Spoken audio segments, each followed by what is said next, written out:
What's up guys, Boss here, and in today's video I'm going to be playing Giant Double Prince. So it's been a while since I made a video on Giant Double Prince, simply because I thought it was pretty bad in the meta the last few months, but believe it or not, this season on ladder, I don't know if it was because of the balance changes or what, but it's better than it's ever been in a really long time. Dark Prince and Fireball do really good against the Royal Hogs, which recently got buffed. Giant Double Prince also does really good against Lava Hound, and there's a good amount of Lava Hound right now in the meta. Maybe the reason why Giant Double Prince is so strong right now is because there's less Electro Giant and less Golem, which were two pretty difficult matchups for Giant Double Prince. Ewiz is good against the Inferno Drag, which there's a good amount of. Mega Minion is just a really good defensive card in general, and obviously synergizes well in this deck. And then you have, the double Prince, which both are good on defense, and then you can counter push with them with the Giant, or sometimes you can even send in a Prince in the opposite lane to apply some dual lane pressure, and then of course that Miner to tank for everything, because there's a lot of matchups too where you can't get the Giant to the tower, so you need a secondary win condition, which is why the Miner's great. So before we head into the first game, if you guys would like to support me, you can use my creative code BOSS in any Supercell game. Really do appreciate all the support from you guys. It does mean a lot. And just to show you guys how good Giant Double Prince is, you guys can see here Kamikaze is third in the world right now with it, and then there were also a couple other people who are high up with it. And if you guys are wondering why I'm so low right now, I actually, the last couple days, I was pretty sick. I had a kind of a bad stomach flu or something, and I even had a headache at some points, and I had a bad fever too, so I was not feeling well. That's also why I didn't upload the last couple of days. So yeah, in case you guys are wondering like why I'm low, like why, because I dropped, and I don't know about you guys, but when I'm sick and I'm not feeling well, I don't play very well, but I'm feeling better now. So with that said, let's go ahead and get into the first game and try to push up. Before we head into the games, we got a quick sponsor for today's video. Incase. One of their best backpacks is called the Icon Backpack. The reason why it's so good is because it's lightweight, durable, and has so much room for storing electronic devices. It also has cable ports so you can play some of your favorite mobile games on the go, and even if you don't like the Icon backpack, that's okay, because Incase has so many high quality backpacks for you guys to choose from. And what's even better, you can also use code TRIBE at checkout for 20% off of your order. Everything will be in the description below. Make sure to go check them out. Alright guys, we found our first match here against Lonely, so we'll go ahead and give them the good luck. And in our starting hand, we do not have Giant, so we're obviously just going to, Ewiz to cycle for the Ice Spirit. Also guys, two things I want to say. First and foremost, subscribe if you guys don't want to miss any of my content. Would really appreciate that. And the second thing I want to say is, a lot of you guys asked me, why is the screen so small in my videos? I know that I get that comment sometimes. So there's actually nothing I can do about the screen size. Those of you guys who watch other Clash Royale YouTubers, and if you see that their screen is a little bit larger, that's probably because they use a iPad. As you can see, I have a phone. So the Clash Royale screen is always going to be small, no matter what device you're using to record. But for a phone especially, it's going to be smaller on the device I use to capture it, which is called an Elgato. And yeah, I mean, that's pretty much all I have to say. So there's nothing I can do, unfortunately, about the screen size, unless I, of course, upgrade to an iPad. But for me, I don't mind playing on phones, so I guess the only benefit would be to and I just played the I was so busy talking, I played the Giant late.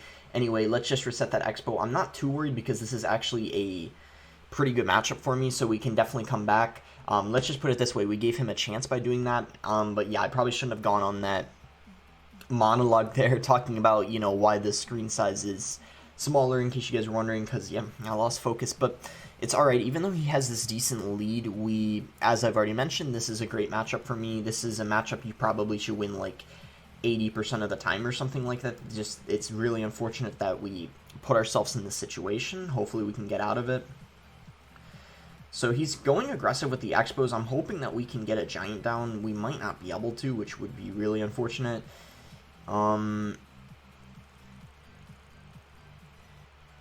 Okay, nice. We are able to get the Giant down just in the nick of time.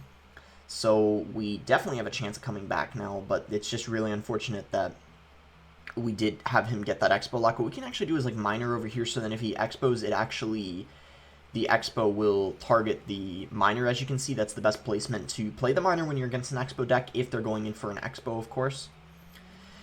So we'll go in for a Giant here. We, of course, get it down in time. We're going to go Zap here on top of the Skeletons. And I don't think we need to do anything else. Yeah, Giant is able to do enough. So this time I think I'm going to play the miner in the back just so we don't, you know, be predictable with where we're placing it. And then we can actually go for a high Mega Minion here because he decided to play the Expo in the middle. That was kind of a bad Expo in my opinion because it was so easy for me to take out with that Mega Minion. He should have... I think you should always play it at the bridge when you're against Giant Double Prince. I don't think you should play it in the middle like that. I think that wasn't the optimal play in that situation. But great for us. We were able to take advantage of that. We can go for a Giant here on top of the Expo. And he's going to go for a Tesla, so that should be enough because it looks like he's not going to support the Expo with anything else like archers. They need to play archers if they want to be able to break through a Giant, and he almost catches the miner, but unfortunately for him, he played the Knight one tile too far to the right and also further back. So we're going to go Giant here to support, and then we're going to Fireball everything. It is unfortunate that we do have to Fireball that and we can't use it on the tower, but it's better to be safe. This time I think we're going to play the miner in the front again because I bet you he's going to go for an Expo or he's going to try to. So he doesn't protect the miner. We could actually go for a Dark Prince. We didn't need to play it right away because that miner's tanking for it. And just like that, we came back. This is, I mean, this proves to you guys that Giant Double Prince just does so good against Expo. It really is a matchup you should win almost every single time. We can go for a Fireball here on top of this and go for a miner on the tower. Especially after the Tesla nerf. I forgot if I already said this, but before the Tesla nerf, Expo definitely could have beaten Giant Double Prince more often, but now it's just ridiculously hard for the Expo player. I mean, I don't know about you guys, I'm not complaining about Expo being kind of weak right now, but I'm not gonna lie, it is pretty weak. And I believe that Expo, if I'm not mistaken, he actually misplayed it and it won't target my tower because he played it, yeah, too far back, so that mistake definitely is going to be GG. So despite us having that very bad start, we were still able to win this one very easily. And yeah, it's just a matchup he should win pretty much every time. I mean, he does get a nice Expo lock, but yeah, we can just zap 3 targets. So good last effort by him, but doesn't matter. And we pick up the win here. I don't know if he's going to just give us the tower. Yes, he is going to save us a few seconds. Let's go. That's always nice. And yeah, start the video off with a nice win. And even though I was, you know, chit-chatting at the beginning, still able to get a relatively easy win. So one game off of 7,500, still extremely low, but I guess it's a start, right? So let's head into the next one. Okay, guys, here we go. We found our next game here against the Nightmare, so we'll go ahead and give him the good luck. And, so we could start with a Miner or a Zap, maybe. I think either of those are pretty good starting plays, I would say, so let's just, okay, so he's going to go Dark Prince in the back, so we can cycle a Mega Minion. And unfortunately, we might have to overcommit with a Miner just because the Mega Minion isn't going to be enough to stop it, obviously. Okay, so he's going to have a Mega Minion too. This could actually be maybe a mirror match? I don't know, because, I mean, he has Mega Minion, he has Dark Prince, so I wouldn't be surprised. Okay, so he's going to have P.E.K.K.A. P.E.K.K.A, Mega Minion, I don't know. I don't know what this is. I guess we're in for a little bit of a surprise. Prince is pretty good against the P.E.K.K.A, so it's not, you know, a horrible matchup, even though, like, you know, you'd think that P.E.K.K.A is really good against the Giant. It's actually not as bad as you'd think. Especially when you have double Prince. I mean, Princes are just, they do a lot of DPS to that P.E.K.K.A. So he has Graveyard. This is really interesting. I guess we could probably just zap this Dark Prince to reset the charge. And yeah, this Ewiz is putting in a lot of work here. And then I'm just going to go for a Miner here on his tower. We have the Mega Minion, we have the Ewiz helping out in support, so it should be, you know, pretty good to force a lot of Elixir out of him. He has to go for a Furnace, and that Mega Minion is going to lock on his tower. That was, ooh, I don't know about that Furnace. That Ewiz is going to pretty much take the entirety of it out, and then that Mega Minion is not even going to get a single hit on the tower because it got some damage dealt to it. So yeah, we're looking like we're in a... Okay, well, that Zap's going to allow it to get one. Oh, well. So I was wrong.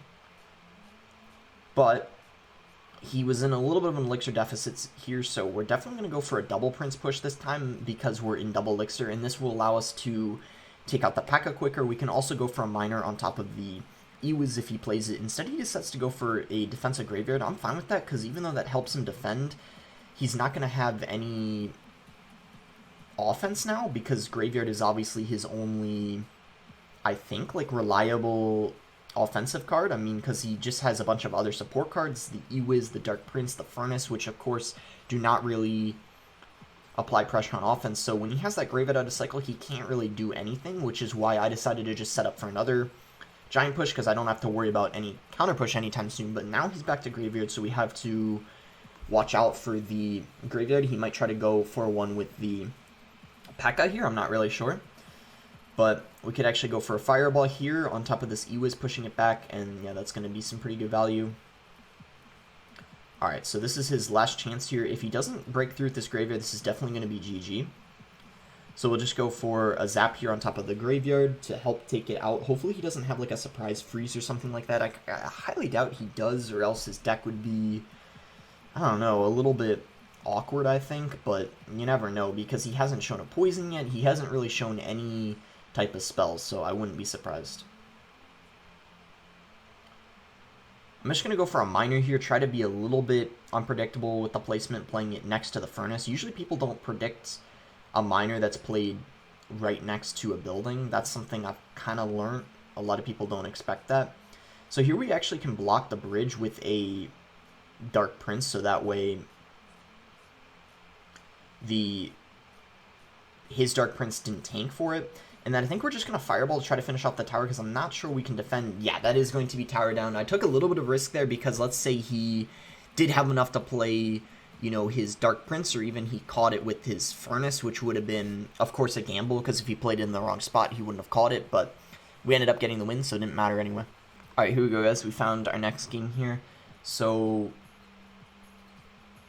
I think we could just start with a Miner. We'll wait a couple seconds, though, and see if he wants to... Okay, so in this case, we'll go Giant into the cage, because by the time the Giant works its way over there, the Brawler will come out, and then we can go for Prince behind to, of course, try to dispose of the Brawler as quick as we can. So he's got Flying Machine. That's a little bit unfortunate, because if he's using Recruit's Hogs, that's a really challenging matchup for this deck. But we could try to get a good Fireball here. We're going to be able to hit the Zappies,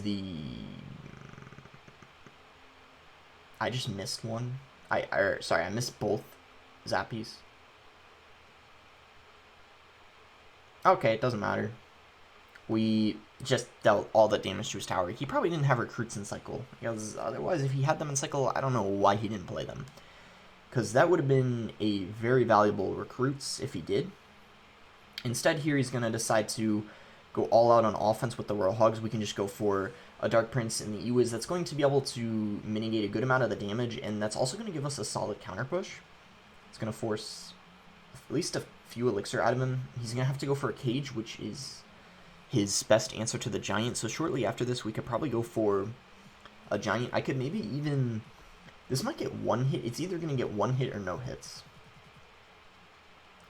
Okay, that's fine. We're going to Giant. He doesn't have the Cage in cycle. That's why I'm doing this. He's going to have to go Recruits, which is not that big of a deal, since he's not going to have Elixir to support them with anything. The Giant will still get one hit, which is good. Only one hit, though. It's kind of a bummer that it wasn't able to get more damage, but Giant's a little weak now as a win condition, not going to lie. Even though, you know, I think Giant Double Prince is like, okay, this meta, you know, Giant is still in the top 2 worst win conditions of the game, in my opinion. So I guess we can go Dark Prince here. We might need to Fireball that Mother Witch. I mean, even though I know he's got Royal Hogs, Mother Witch is so broken. I can't let that thing stay alive. It would kind of be a problem.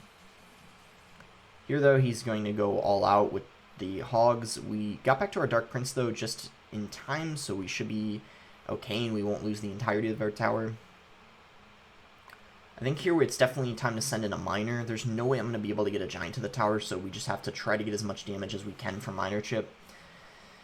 Hopefully that Miner can get one more shot, which does put us, I think, into, yeah, Zap range. So we're just going to ignore that Brawler. I'm going to go for Dark Prince here. Ewiz, there's no way. The Hogs are broken, but there's no way they're going to do enough damage to take that tower. Yeah, that is going to be GG. So we pick up a win there against Recruit's Hogs. I mean, I feel like both of us didn't play that perfectly. I missed a Fireball at the beginning of the game, and if I didn't miss that Fireball, I probably would have taken his whole tower at the beginning instead of just half of it. So I kind of prolonged the game for no reason, but hey, we got the win. That's all that matters. Let's head into the next one.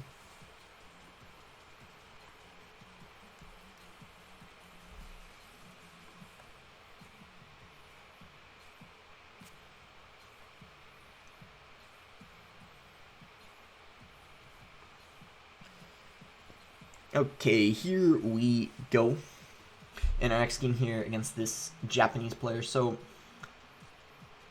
I don't know. Okay, skeletons. Wow. Wow. So, we already know what his whole deck is, right? After you drop those skeletons. Could literally be anything. I mean, okay, Ice Golem. I'm fine going Giant into that. I mean, it's not really that risky. I have a Prince in cycle. And Ice Golem usually means something like Hog or Balloon, right? And he needs that Ice Golem if he goes in for a Balloon push. So, I'm not really worried about him going in for a Balloon. That's why I don't think that Giant's very aggressive, right? If someone's using Golem or something like that, then it's kind of bad if you Giant first play and they just Golem into you. But when they have an Ice Golem, it's usually pretty safe to just drop your Giant, you know, in most matchups. So, you know, that's kind of my mindset of why I don't mind doing that. You know, because I don't want to cycle something like a Mega Minion or a Prince or a Dark Prince that's just going to get wasted and give his Musketeer value. I'd rather drop, you know, my tank. So it looks like it is going to be Loon Cycle as I anticipated. After seeing that Bomb Tower, I was already pretty confident it was Loon Cycle, but now that we see that Bar Barrel, I'm certain it's Loon Cycle. Yep, and there you see the Balloon. So, very, very aggressive. I'm just going to Mega Minion, and if he decides to Snowball this, which I think would be a pretty bad play, I'm actually going to let the Balloon get a hit.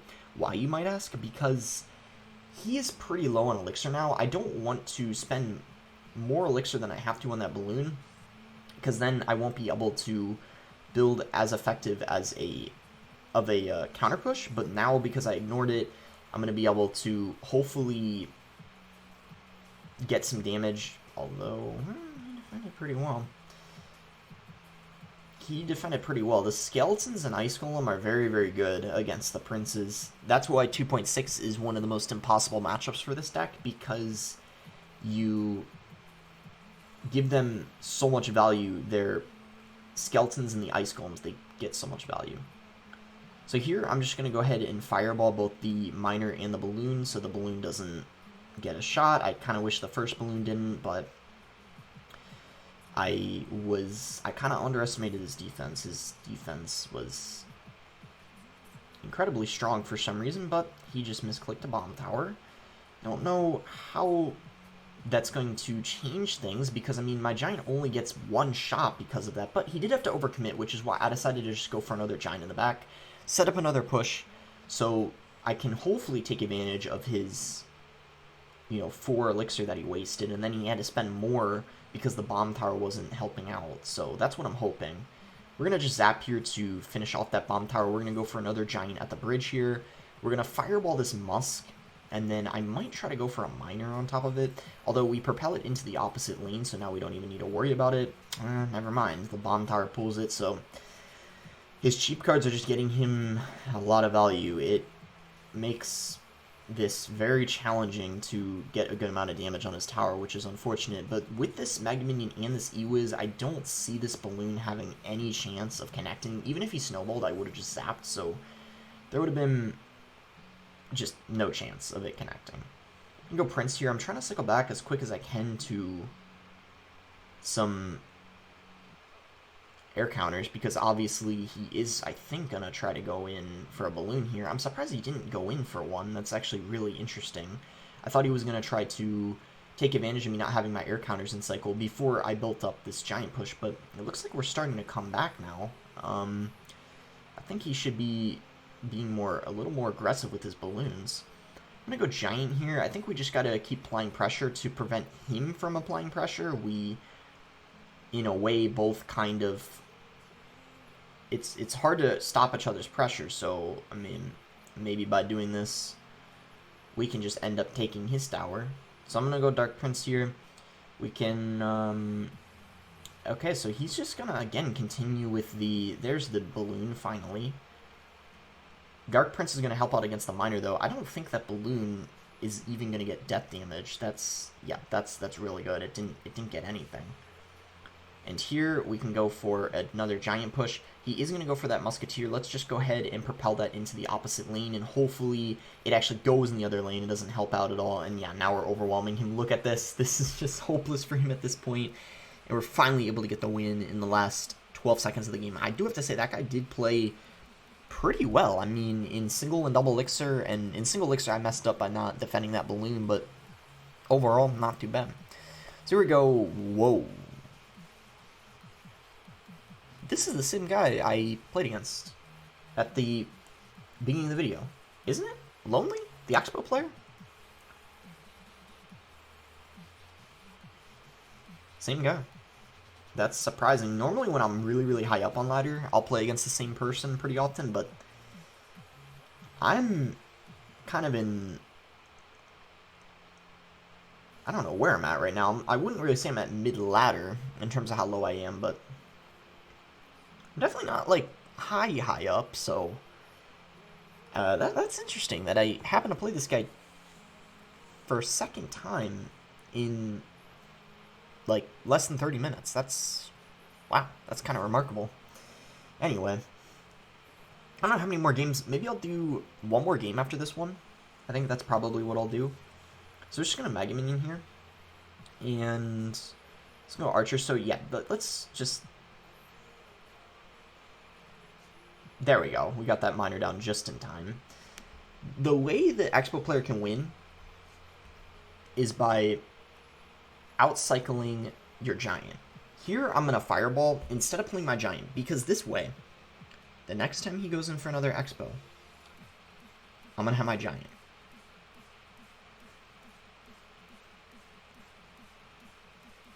Dang, that skeleton got a shot. That was kind of annoying. So that's why I went for a Fireball instead of, you know, playing my giant there and then getting counter push, because I don't want him to outcycle my giant. So now he can't go for the Expo because you can see I still have my... Okay, now he does, but that wasn't a very good Expo because you're not going to break through because of my giant in cycle. However, I will need to spend more elixir, but still, there's no way that Expo is getting a lock on the tower. We can just zap to finish that off, and we're fine. That knight, we don't need to worry about. We can just miner the tower now.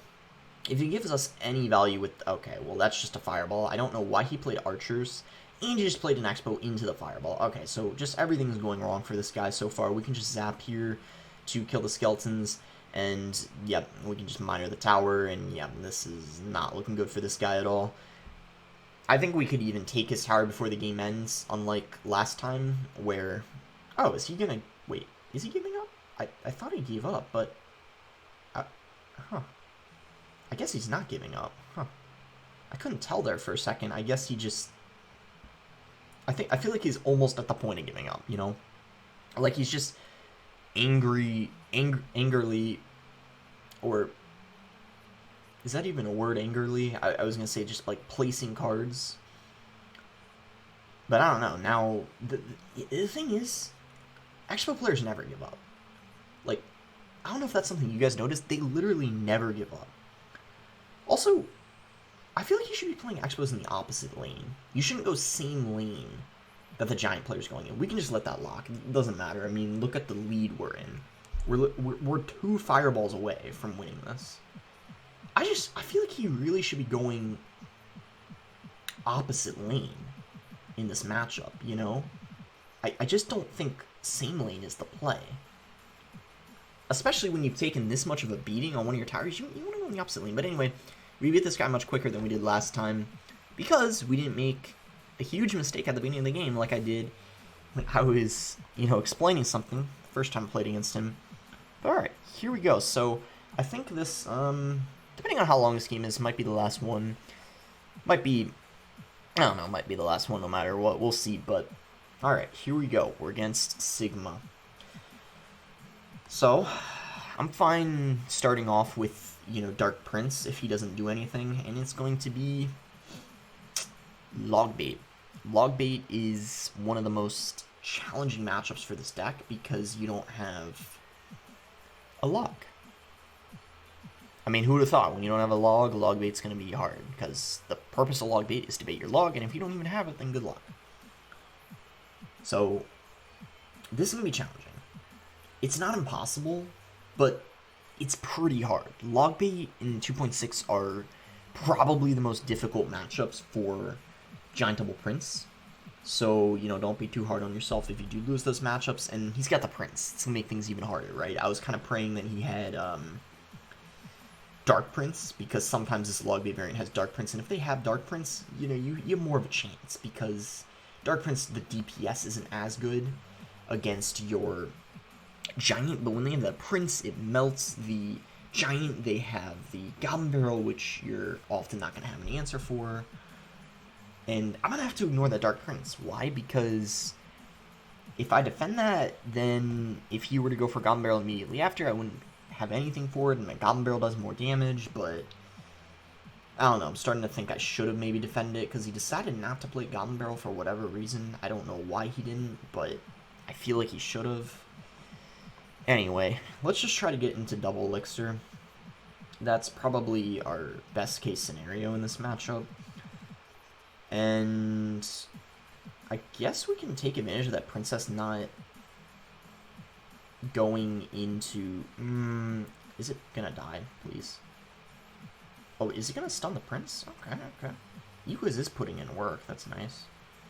But yeah, as you can see here, this is why it's annoying, because you have to firewall Goblin Barrels if you don't have a good answer. And these rascals, because of their buff, the fire rate...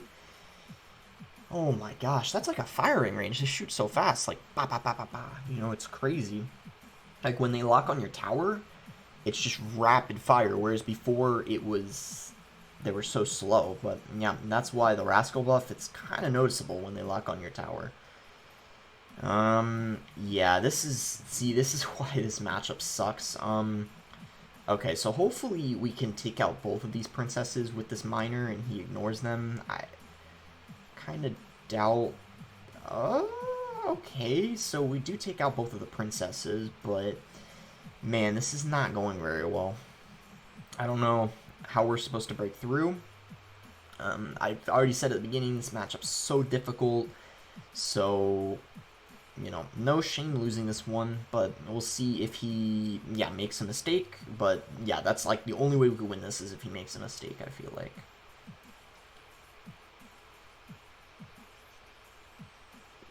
Guess we're gonna need a prince to tank for this. Alright, so let's go in here. We have to at this point. It's our only shot. We can zap this to try to get the prince to lock on his prince, but he's gonna log to reset it. Oh boy. Alright. We're gonna have to fireball this.